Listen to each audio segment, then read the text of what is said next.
Moja kati ya tukio ambalo limeshika headlines katika media nyingi duniani kote kwa sasa ni kuhusu mzozo mkali ambao umeishi kwa miaka na kupelekea vita kati ya nchi ile ya Israel dhidi ya nchi ile ya Palestina, ambapo hivi majuzi nchi ya Palestina iliweza kufanya shambulizi la kushtukiza ndani ya nchi ya Israel na kuua idadi ya watu wasiopungua 500. Baada ya shambulizi hilo, nchi ya Israel iliamua kujibu mapigo na kushambulia mji mkuu wa Gaza nchini Palestina na kushusha magorofa makubwa, huku pia vikiripotiwa vifo vingi katika jiji hilo la Gaza.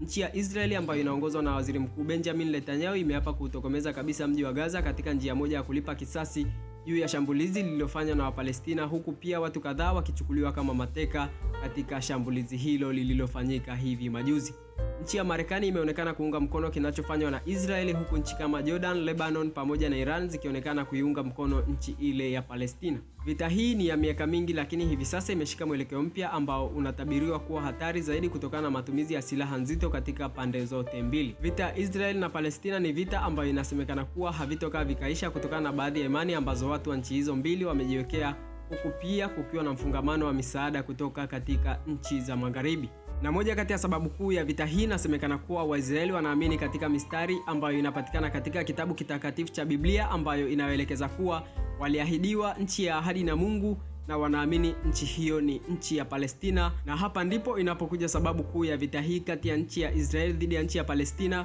Waisraeli wakiwa wanaamini kuwa nchi ya Palestina ni nchi yao, hivyo Wapalestina wenyewe wanatakiwa wahame katika nchi hiyo ili Waisraeli waweze kukaa ndani ya nchi yao ya ahadi ambayo waliweza kuahidiwa na Mungu, huku Wapalestina wenyewe wakiamini nchi hiyo pia ni ya kwao, hawatakiwi kwenda popote kutokana na shinikizo ambalo wanalipata kutoka kwa nchi ya Israel. Nchi ya Israel imeripotiwa kwa miaka sasa ikiwa inajaribu kusogeza mipaka na kuweza kuchukua eneo ambalo linapatikana katika nchi ya Palestina, na kwa sasa imeshafanikiwa kuchukua moja kati ya eneo la mipakani ambalo lilikuwa mwanzo likimilikiwa na nchi ile ya Palestina. Hivyo nchi ya Palestina inajaribu kurudisha eneo lake pamoja na kulipiza kisasi katika vita hii ambayo inakuwa ikiendelea, huku Waisraeli wenyewe wakiwa wanaendelea kupigania eneo lao ambalo wenyewe wanaamini waliweza kuahidiwa na Mungu. Na ili uendelee kuwa kwanza kupata video zetu, ni kukumbushe kushuka chini ya video hii na kuweza kugusa yale maandishi mekundu ambayo yameweza kuandikwa subscribe pamoja na alama ya kengele,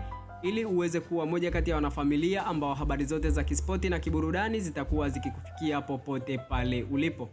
Sababu nyingine ya vita hii inasemekana kuwa ipo baadhi ya miji ambayo nchi zote mbili zinaamini kuwa ni haki yao, hivyo wanapigana kwa ajili ya kuikomboa miji hiyo ndani ya nchi ambayo ni wapinzani wake ambao inaishikiliwa.